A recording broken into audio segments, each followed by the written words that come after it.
banyak banget kok yang ceritanya kayak udah capek sama hidup, pengen ngairin hidup ini gitu, makan aja susah. Wow. Ya sekarang ya namanya hidup capek ya pasti capek, aku pun juga capek. Kayak sekarang masalah pasangan hidup gitu, udah didesak banget sama keluarga gitu, mau ngomong apa lagi nih. Gua tipikal orang yang gengsi banget kok, untuk kayak sekedar minta maaf gitu. Kalau misalnya gua yang salah gitu, ternyata gua lupa, tetap aja nyecer bahwa dia yang salah. Seorang Rafael minta maaf kan nggak pernah.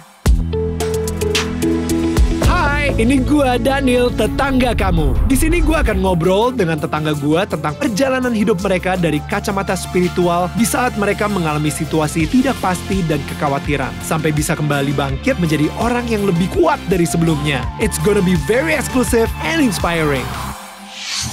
Hey guys, balik lagi bersama gua dan tetangga kita. Tetangga di sini, Mang Rafael, ya. Dan sebelum ngobrol kembali sama Rafael, gue pengen ngucapin terima kasih banyak dulu untuk semua para tetangga gue, khususnya yang sudah subscribe ataupun yang baru saja menonton channel Daniel Tetangga Kamu.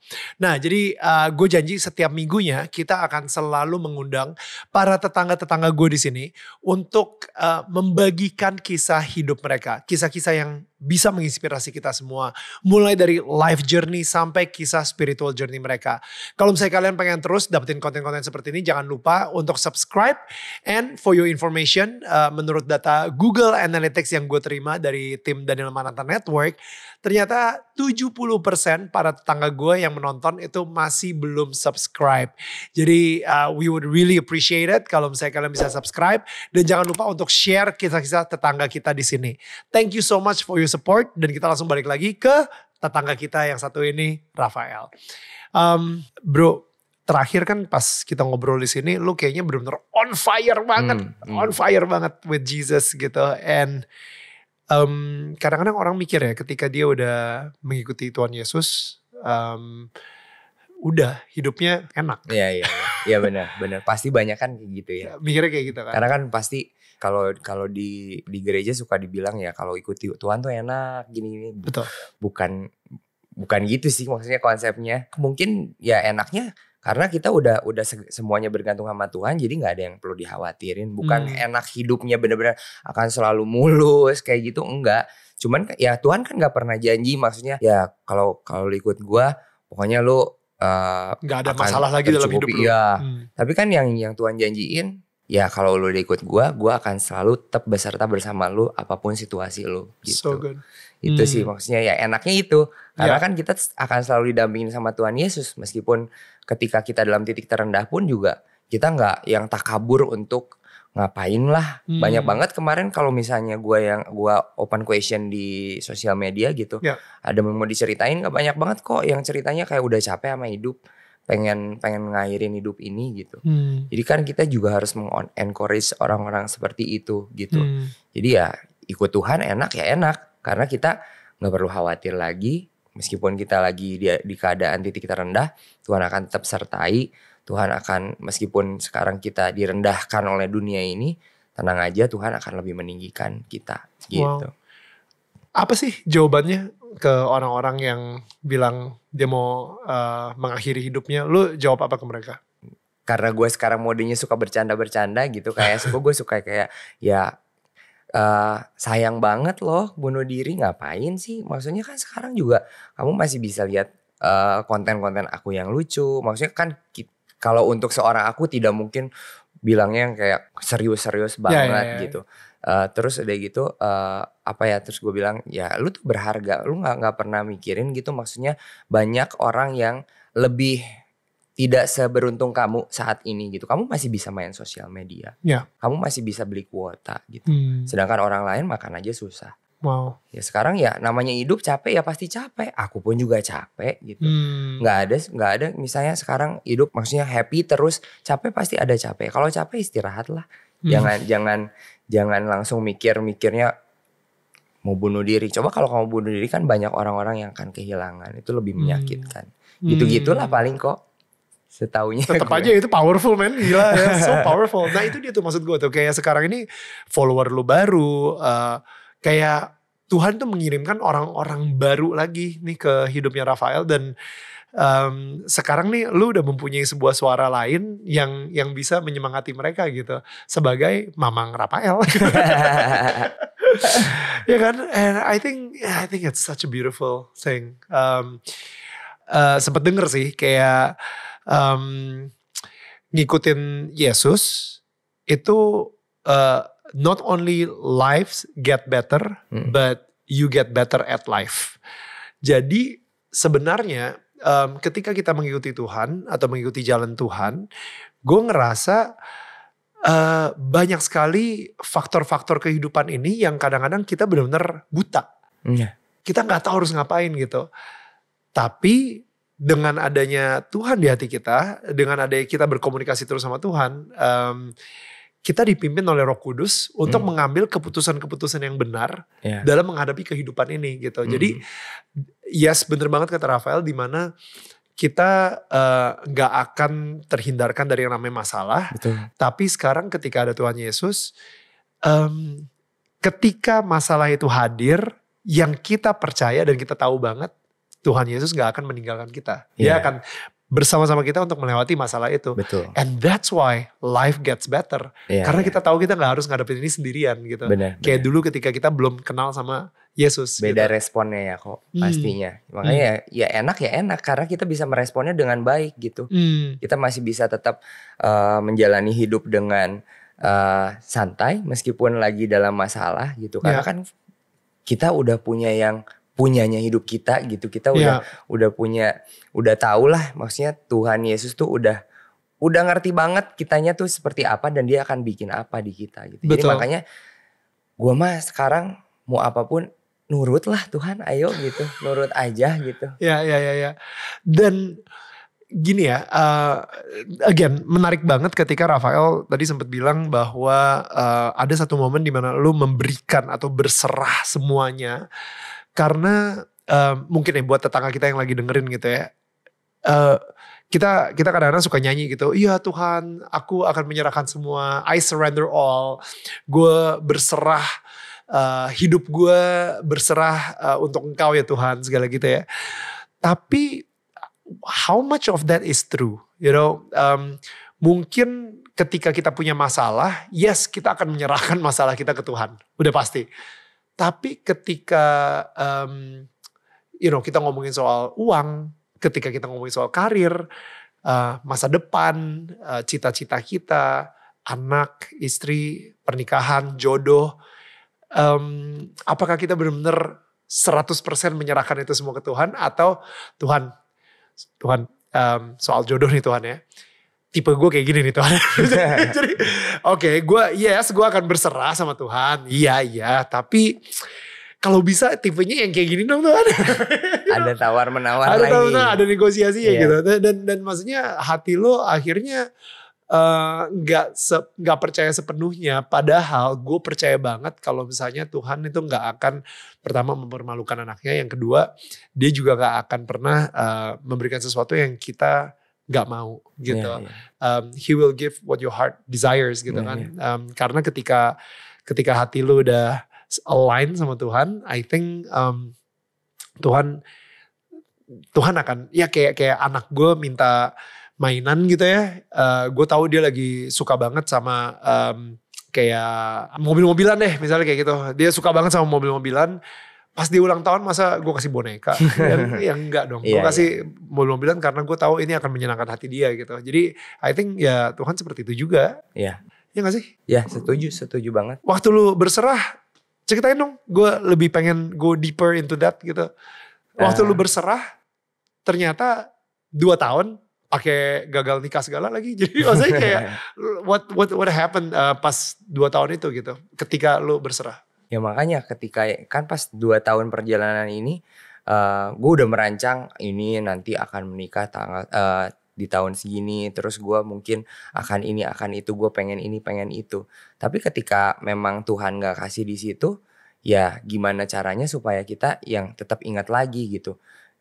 Udah tenang aja gitu, Rafael tenang aja, gue punya sesuatu buat lu. Jadi lu nurut aja sama gua gitu. Makanya sebenarnya susah kok untuk ke situ. Kadang-kadang gue suka mikir kayak ya nurut sih, tapi Tuhan boleh gak gitu kasih yang kayak tadi negotiable gitu, kayak boleh gak, kan gue pengennya kayak gini. Terus nanti kayak sekarang masalah pasangan hidup gitu, udah didesak banget sama keluarga gitu, mau ngomong apa lagi nih gitu, mau ngomong ini lagi. Tapi kalau misalnya memang ternyata memang dari guanya belum siap dan Tuhan juga belum kasih, ya kayak sekarang gue dari dulu pas yang 2 tahun itu gue minta kerjaan, gue pengen minta sibuk gitu. Tapi kalau misalnya mungkin gue belum siap saat itu, mungkin akan terjadi apa gitu. Tapi kejadiannya di sekarang, ya udah makanya kayak berserah sama Tuhan. Gue kayak apa ya, gak pernah meragukan lah, maksudnya apa yang sudah Dia tetapkan dalam hidup gue gitu. Yang penting dalam keadaan apapun, kayak sekarang pun juga gue tetap yang harus benar-benar mikir kayak aduh, ini dalam situasi yang kayak gini kan kadang-kadang biasa orang kalau lagi happy, lagi udah dikasih jawaban sama Tuhan, malah kita jadi berkurang gitu komunikasinya sama Tuhan. Memang ada sih di situnya, pasti ada berkurangnya, cuman gimana caranya lagi ya, untungnya ada orang-orang di sekitar kita yang memang Tuhan tempatin untuk mengingatkan gitu. Itu apa ya, fungsinya kita selalu ngobrol sama Tuhan gitu. Kadang-kadang juga ketika lagi sibuk, tapi Tuhan tetap bekerja gitu. Ketika kita yang memang lagi sibuk, ya mungkin ada orang di sekitar kita yang bisa ngingetin kita. Gitu sih. Lo sering banget ngomong kalau misalnya Tuhan bilang ke lo sesuatu gitu ya. Gimana sih cara ngedengerin Tuhan versinya Rafael? Kadang-kadang gue tuh bisa denger audible juga gitu. Kadang-kadang ya kok. Kadang-kadang gitu. Pas udah ngedengar, maksudnya udah ikut Tuhan gitu. Kayak kadang-kadang misalnya sejak ikut Tuhan di 3 tahun yang lalu itu. Iya, sejak ikut Tuhan. Kayaknya waktu pas lagi di sini juga udah cerita ya. Udah cerita juga ya, kayak gue tipikal orang yang gengsi banget kok. Untuk kayak sekedar minta maaf gitu. Kalau misalnya gue yang salah gitu, ternyata gue lupa, tetap aja nyecer bahwa dia yang salah, ya tetap aja gitu. Tapi pada saat itu tuh kayak kalau misalnya gue buat salah, apalagi sampai bentak orang gitu, tiba-tiba ada yang ngomong aja kayak minta maaf kali gitu. Susah banget kok. Tapi maksudnya ada yang ngomong, tapi di dalam hati kayak gini, nggak bisa. Itu bukan gue banget gitu. Tapi ya itu dia, makanya sikap respon dari hati kitanya harus kayak gimana gitu. Akhirnya Roh Kudus lebih keras lagi bilang minta maaf aja, nggak apa-apa. Minta maaf, akhirnya maksudnya waktu itu langsung kayak maaf ya, itu ke dia, maaf ya kak gitu. Sampai dia aja kayak nggak nyangka gitu, kayak seorang Rafael minta maaf gitu, maksudnya langsung minta maaf gitu. Biasanya kalau misalnya ada kayak gitu tuh udah harus merepet dulu, baru ujung-ujung minta maaf. Kayak itu saat itu, karena gue kedengar banget kayak minta maaf gitu. Dari semenjak itu apa ya, nggak tahu, mungkin terlatih gitu kok. Kayak misalnya lihat ada orang lagi sapu-sapu di jalan gitu, tiba-tiba ada yang ngomong kasih uang 100.000 gitu. Kayak ini kayak cerita-cerita orang tuh ternyata gue alamin. Kan gue kadang-kadang kayaknya bohong, nggak mungkin tiba-tiba ada yang ngomong kasih uang 100.000. Tapi itu gue dengerin kasih uang 100.000. Tapi kadang gue suka gini, 50.000 aja kali. Nego. Iya kan, 50.000 aja. Padahal kan suara Tuhan kayaknya pasti yang pertama kali 100.000. Dari situ gue kayak kasih uang 100.000. Kemana cari aja, kasih aja 100.000. Siapa tahu kan dia mungkin lagi butuh banget. Dan dia doa sama Tuhan untuk 100.000 demi obat anaknya misalnya seperti itu. Iya mungkin kayak gitu. Itu sering terjadi. Maksudnya ya makanya nggak tahu tapi kadang kalau misalnya ngelihat ada pengemis apa nggak ada itu gitu. Iya. Tapi kan kalau misalnya pas lagi ada kayak kasih uang, malah ada nominalnya lagi, kasih uang segini gitu. Ya udah, obey aja. Iya. Nurut aja gitu ya. Tuhan bisikin secara audible nggak?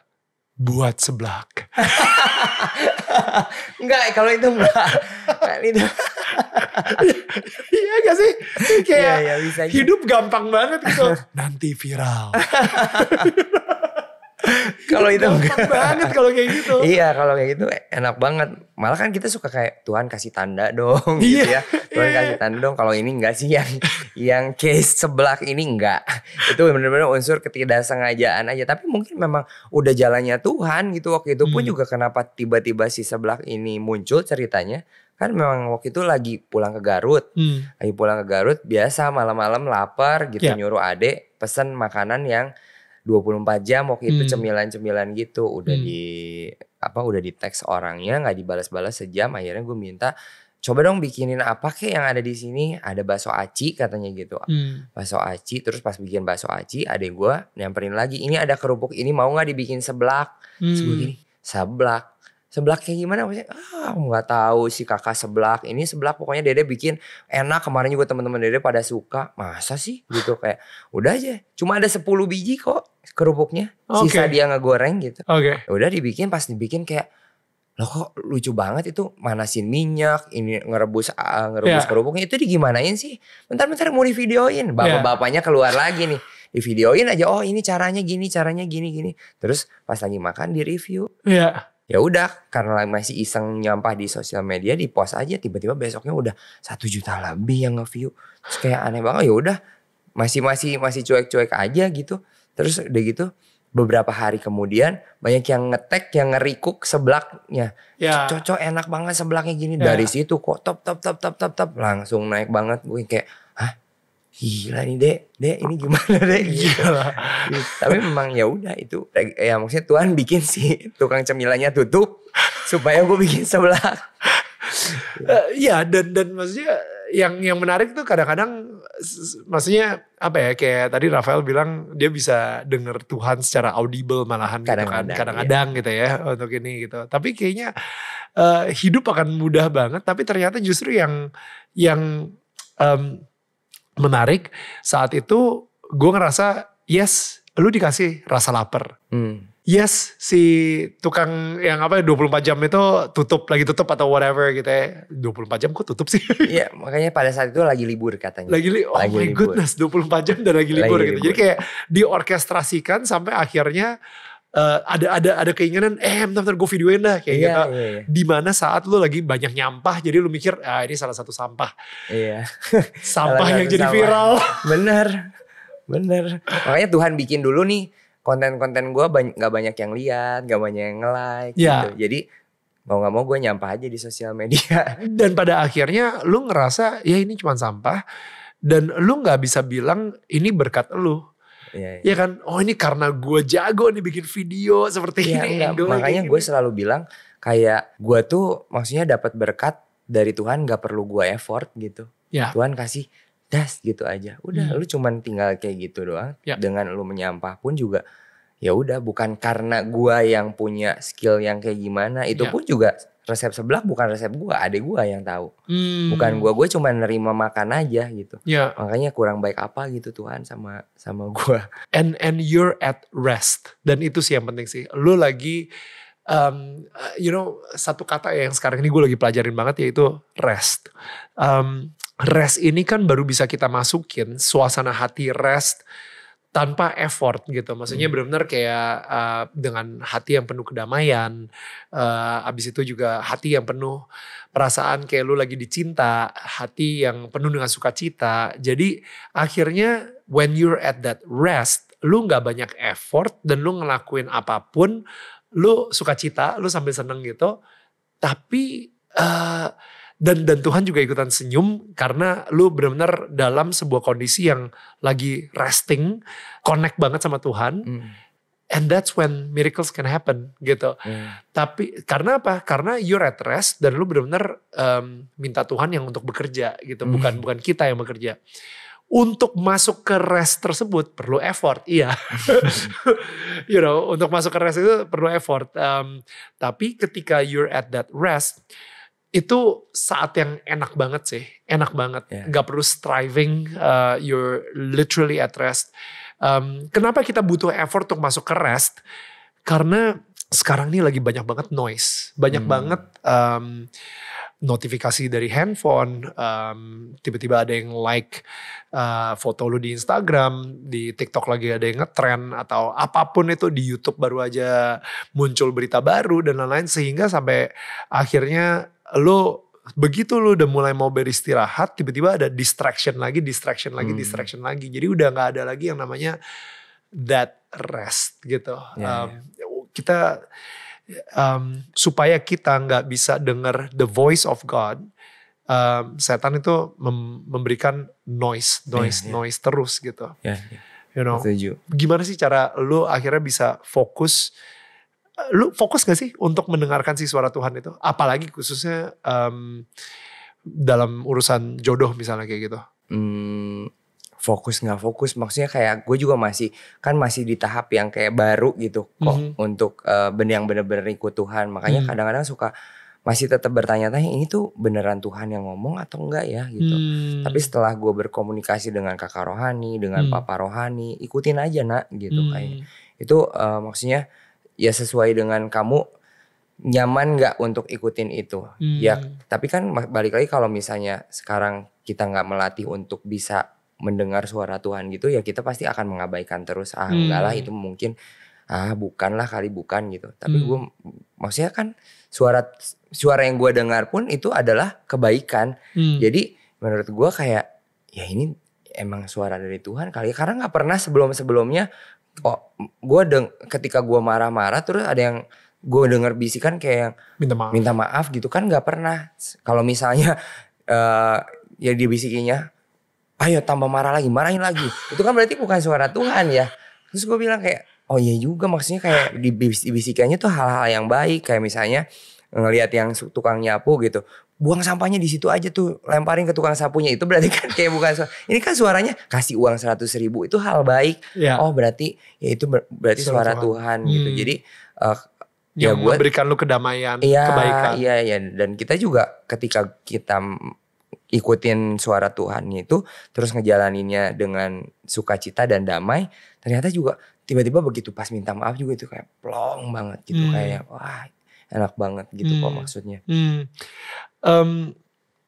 Ini benar-benar baru terjadi setelah lu menyerahkan hidup lu ke Tuhan Yesus. Iya, setelah benar-benar kayak fokus gitu, benar-benar yang sering ngobrol sama Tuhan. Ini menarik banget sih, Rafael. Kayak karena gini ya, gue ngerasa kayak emang di Injil pun kan emang dibilang gitu bahwa ketika Yesus mati di kayu salib dan habis itu dia bangkit lagi di hari ketiga, dia bilang ke muridnya bahwa saya harus pergi tapi saya akan memberikan kamu Roh Kudus gitu kan.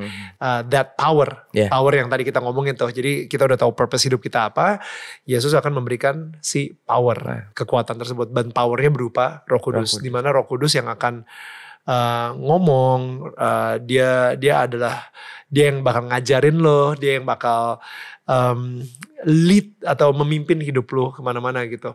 Dan gue jujur baru pertama kali denger kasus di mana lo ada seseorang gitu yang setelah ngikutin Yesus akhirnya baru mulai mendengarkan suara audible yang benar-benar berlawanan banget dengan kata hati gitu ya gak sih? Yang harusnya lo yang kayak biasanya nih gue bakal teriak terus nih sampai nih orang baru ngerasa bersalah gitu kan.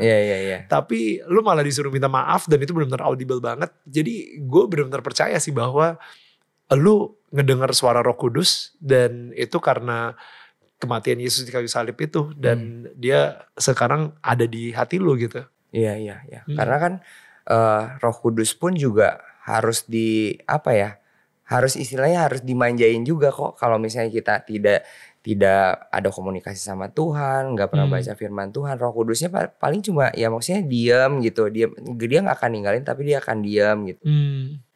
Maksudnya kita nyuekin dia gitu kan. Maksudnya dia pasti akan sedih kok gitu. Gue dapat filosofinya gitu sih kalau pas waktu dapat firman Tuhan di gereja gitu. Makanya kita harus selalu baca firman Tuhan supaya Roh Kudusnya juga tetap aktif gitu. Tetap maksudnya kita dipimpin sama Roh Kudus kayak gitu. Makanya mungkin pada saat gue waktu itu dibaptis, gue lagi sering banget komunikasi sama Tuhan. Ya Roh Kudus itu tuh benar-benar yang lagi jagain banget. Makanya sampai bisa bilang seperti itu kan. Waktu saat itu juga gue yang kayak percaya nggak percaya gitu. Maksudnya ini karena sebelumnya tuh kalau misalnya ada yang bilang kayak iya gue tuh dengar suara Tuhan, ya gimana caranya dengar suara Tuhan gitu.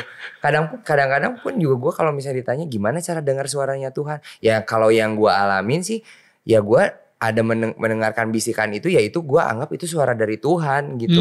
Dan gue sudah make sure ke yang lebih tahu lagi gitu, karena gue punya bokap rohani juga gitu. Gue tanya, Pak ini beneran suara Tuhan tuh kayak gini? Ya ikutin aja nak, maksudnya semua hal baik ketika kamunya menjalankannya dengan damai sejahtera, ya berarti itu suara Tuhan gitu. Ya paling gitu. It's amazing. Bro, kita dari tadi kita ngomongin seblak gitu ya, gue jadi lapar banget. Gue pengen nyobain juga. Wait, seblak itu harus asin atau boleh manis? Tapi kita cobain aja abis ini, men. Tapi, sorry bro ya, tapi kalau misalnya enak dan laku ya sorry ya. Oh, yang Nutella? Royalty. Oh iya, silakan. Businessman! Pertama kali seumur hidup, nyobain seblak. Gue kalau dicobain orang suka deg-degan sendiri.